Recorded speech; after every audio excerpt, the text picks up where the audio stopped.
master of time, so they say.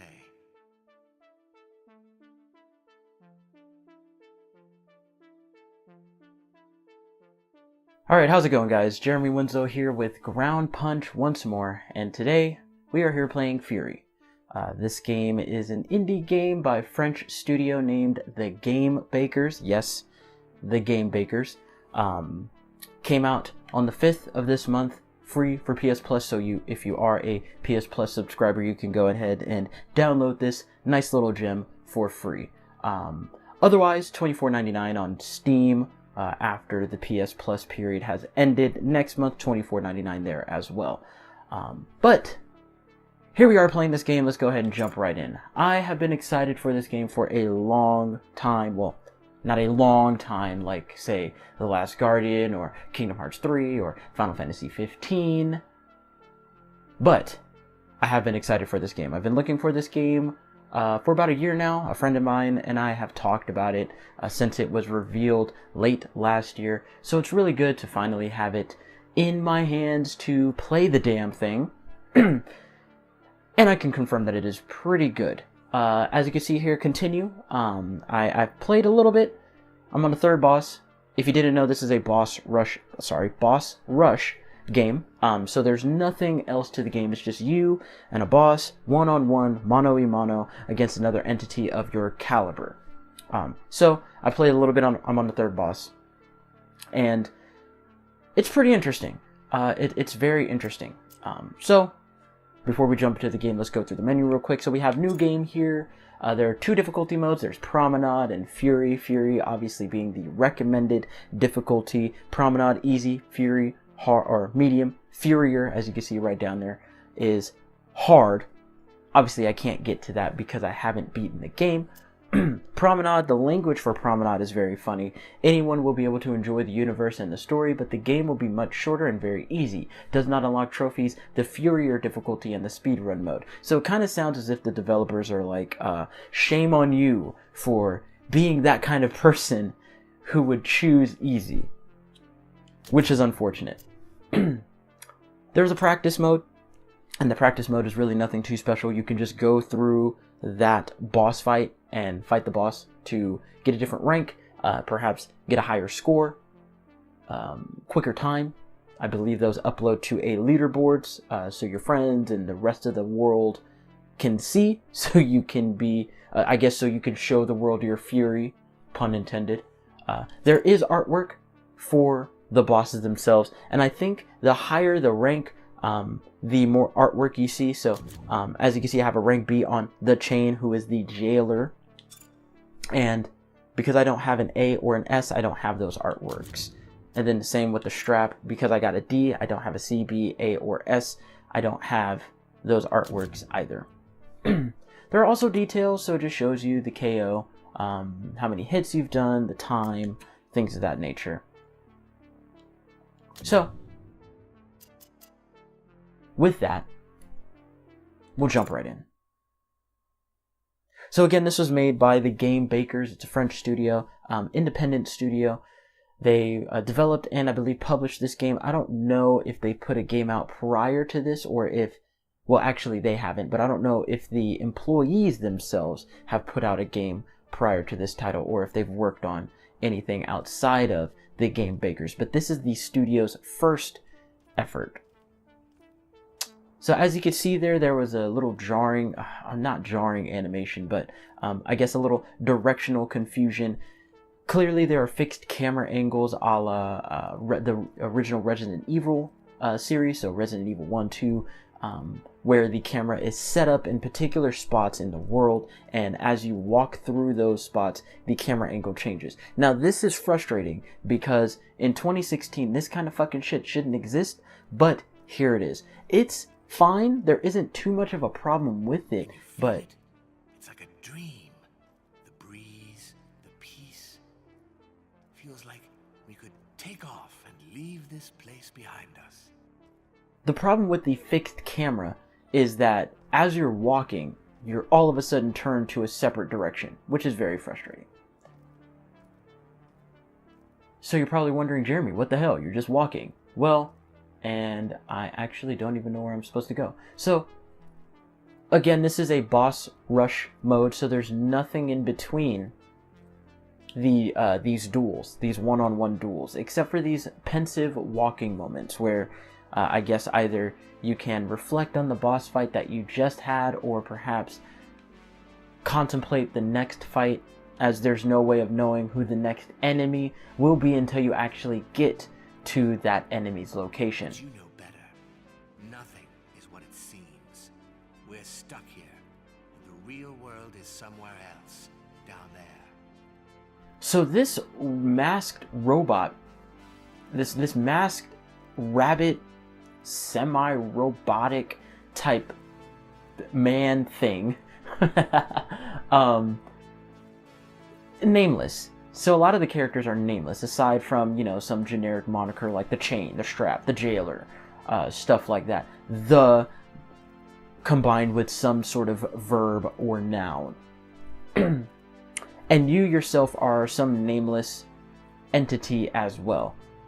You were imprisoned in some something. You escaped with the help of the rabbit. He's a person, but he just has this rabbit hat.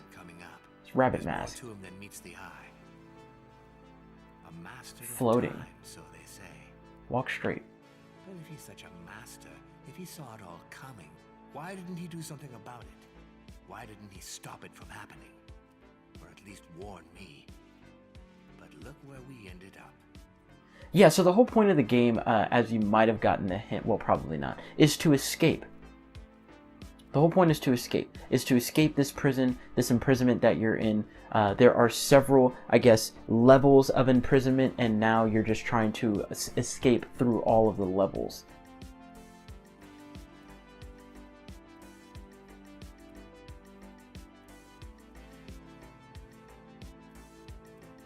So, how's it hanging?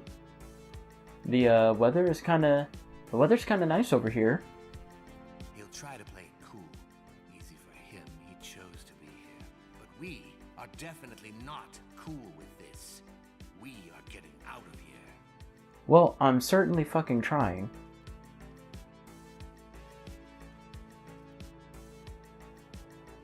So, one thing that I cannot understand about this game, aside from the fixed cameras in 2016, is the fact that I have to walk through these. A boss fight ago, just the second boss, there was a moment where the... Time to move on. Go cross his path, my friend. The jailer is the key. There's a moment when the character, the protagonist, this nameless samurai, was walking by himself, and it was so alleviating. I would have, I think, preferred to have the character walk by himself than to have to actively participate in this.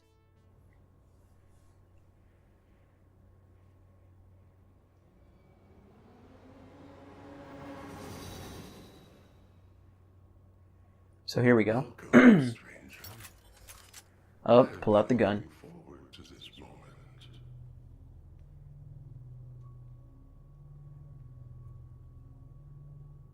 I foretold you escape, but not how far you would get.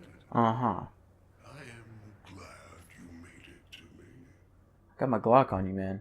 Time You better watch out. picture in motion Bang, bang. through eternity. Kill you. When you appeared, everything got still. You made the picture stop. I'm here to make my clocks tick again.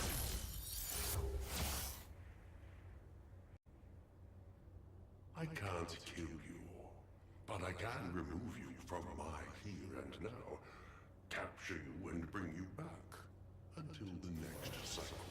So pretty much, most characters, it seems, repeats this. Oh, you're weak. Oh, you're a piece of shit. Oh, look at you. You're a joke. We're gonna go ahead and capture you. We're gonna bring you back.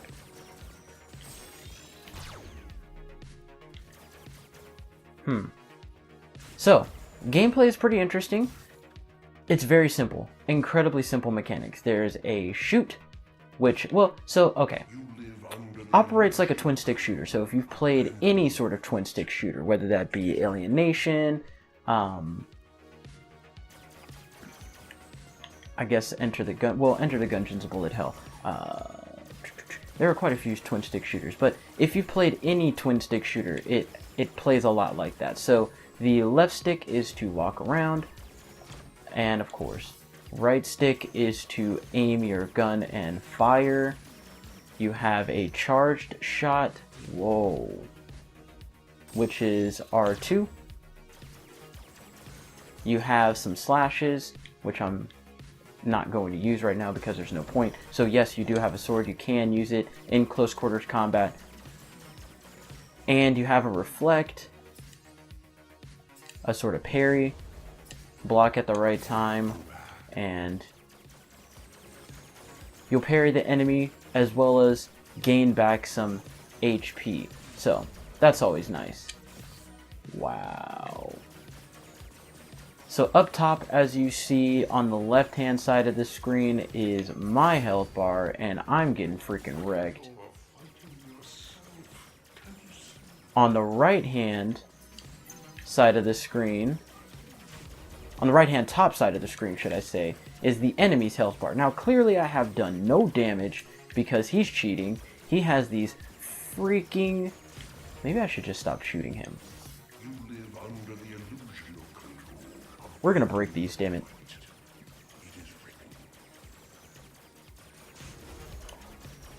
Furthermore, as you can see in both hands of the screen, underneath the health bars...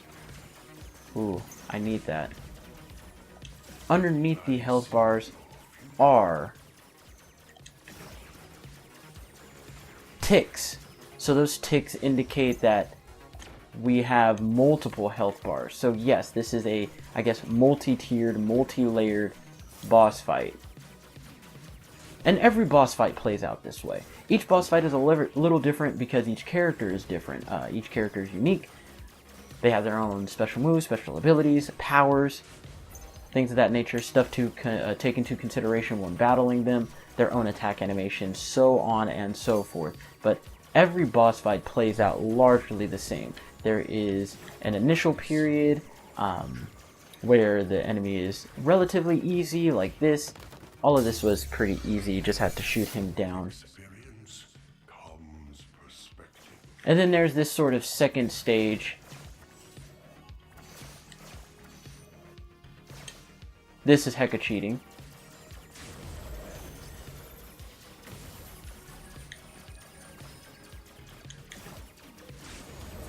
Wow. So yeah, then there's... Oh, damn it. Then there is a sort of middle...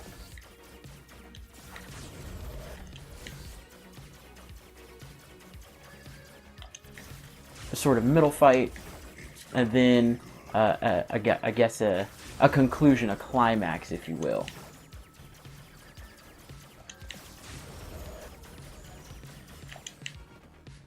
Of course. It actually doesn't, you bastard.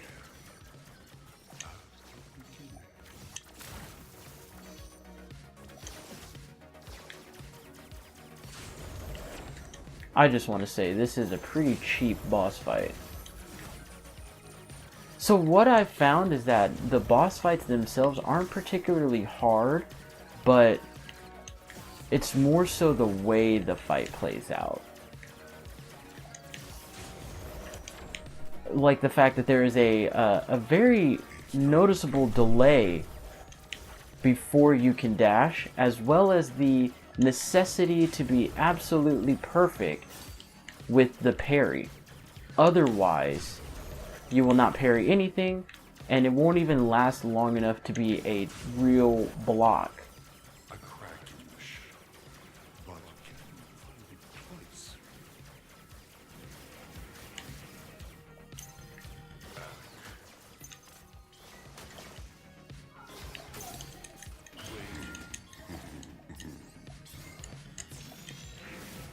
Yeah, so this boss fight right here is pretty cheap.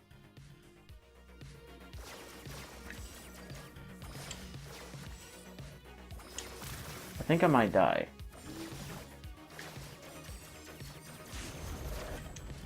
Yeah, that was my fault. So the game is designed, or the art director. Well, yeah, I guess we could say that the game is designed by Afro samurai artist Takashi Okazawa. Or sorry, Okazashi. I mean, pardon me. And clearly I butchered his name, so I sincerely apologize for that. Ooh. Don't give up. Keep trying. You write your own story. Wow, that was the first time I've died. Well, we can look at the menu here. So clearly it has that Afro Samurai vibe. The robot, the masked robot, is very reminiscent of Jino / Ninja Ninja / the rabbit from Donnie Darko. So it's this really weird sort of amalgam of all these different characters. This main protagonist right here is clearly supposed to represent Afro in some capacity. The graphics are beautiful. It has this very neon aesthetic, a lightning blue, a lightning purple. Everything is this very vibrant, exuberant lightning feel. It has this electricity to it, so that's really cool. Flashy, as you can see. We'll go to the slash. The attack animations are very flashy. The game itself just has this natural, I guess, flashiness to it, for lack of better words. And, okay, nothing there for parry. Oh, wait. There we go. Yeah, so clearly here you can see that there's a parry system. I obviously didn't get to show it because I suck at this game.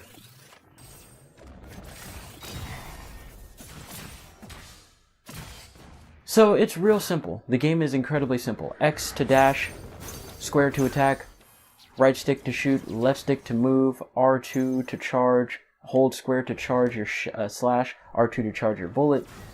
You can hold X to charge your dash as well. Everything in this game is incredibly easy. And nothing changes, so you don't get like new equipment or more health bars or new abilities. So it's very determined on how you play. And if you suck, then you suck. If you don't, then you don't, and you will advance further.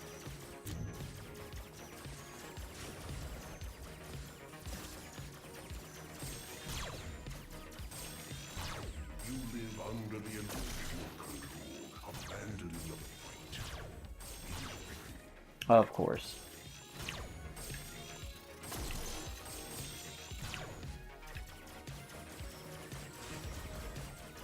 Not gonna lie, this right here is pretty damn frustrating.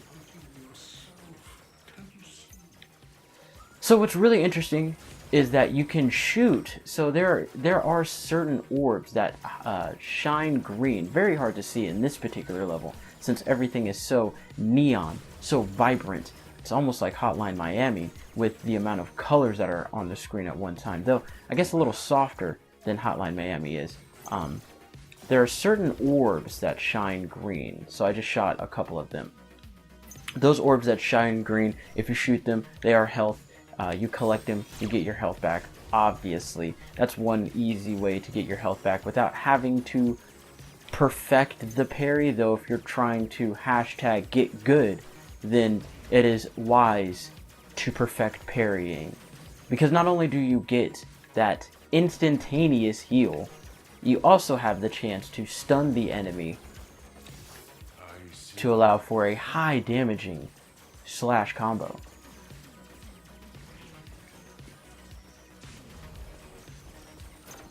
Wow. So as I said, I really enjoyed this game. The two main issues that I've had, as aforementioned, the fixed camera, because it just doesn't make any sense for a game like this. And if you're going to do fixed camera, then at least have it so that when walking, it doesn't disturb the walking animations and require you to stop to reorient yourself and your camera and your control and your stick and your thumb, because that's fucking frustrating. It's really dumb. It breaks the immersion is that word that everyone loves. And it's just not, it's not really necessary, I don't think. Aside from that, another thing that I can't stand is just the unnecessary amounts of walking. I get it. I get what they're trying to do. But I think it would just be wiser if the character himself walked on his own accord rather than having me participate in the walking. Because the walking is doing nothing for me as a player. Like I said, I get it. They're trying to get you to reflect on the fight or perhaps prepare for the next fight. So it totally makes sense.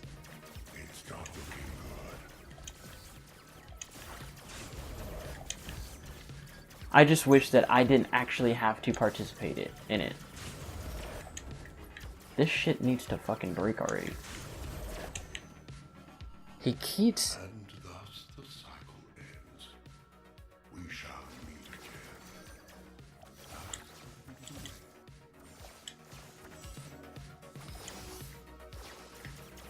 And then here we go. Take two, really?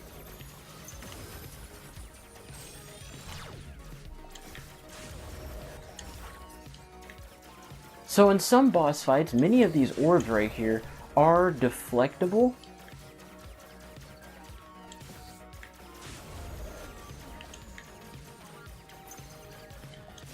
And a lot of them are destroyable as well. It's not looking good. No, it's not fucking looking good for you.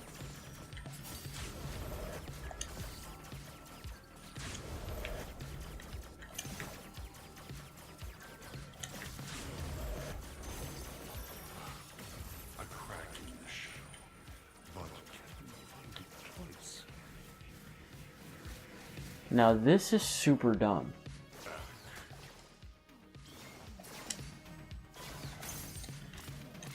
Make every second count.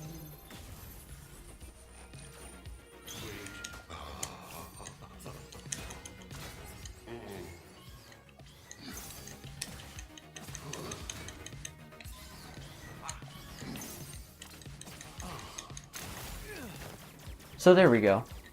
Oh, crap.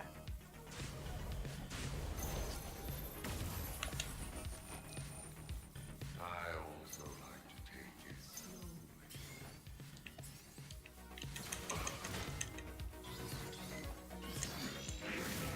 That was kind of crappy right there. This boss fight is kind of interesting. I like the slowdown in the time. It's pretty cheap, especially since all of those bullets you can't destroy, whether you slash them or shoot at them. But I like the concept, and that's one thing that this game absolutely has going for it. Every boss fight is unique, every location is unique, so nothing ever feels stale. I guess the only time it really feels stale is because of the fact that every boss fight plays out the same, in that there is that initial period during the first life, then there is the middle period during the next 2 bars, depending on how many bars that boss has, and then there's that final stage, the final form, if you will.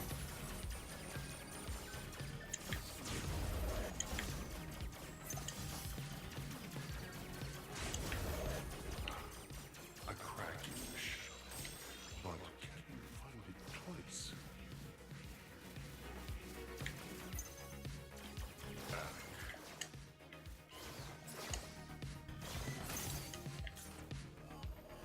Make every second count. Wow. Wow.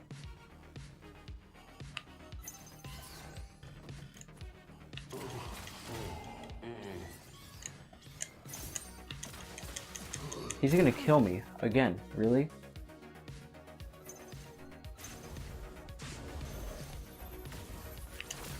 Wow. I also like to take it slowly. Not unless... Here we go, bitch. So there's close quarter combat, which is really cool, because then you get real up close and personal with the boss. And there are also these unblockable attacks that you have to dash around, which is fine. But I really, really enjoy the up-close combat. It's just so emergent. It's like in your face, which is extremely exciting. It's exhilarating. This game is really exhilarating. That wasn't fair at all, because he was just standing there. Anyway, that is Furi. Check it out if you have PS Plus. It's free. I mean, you can never go wrong with free. Free is free is free. So I recommend it. I don't know if it's worth $24.99, but it is definitely worth checking it out. Anyway, this has been Jeremy Winslow with Ground Punch. Check out the YouTube channel. Check out the site. We are doing some great stuff. We will see you on the next one.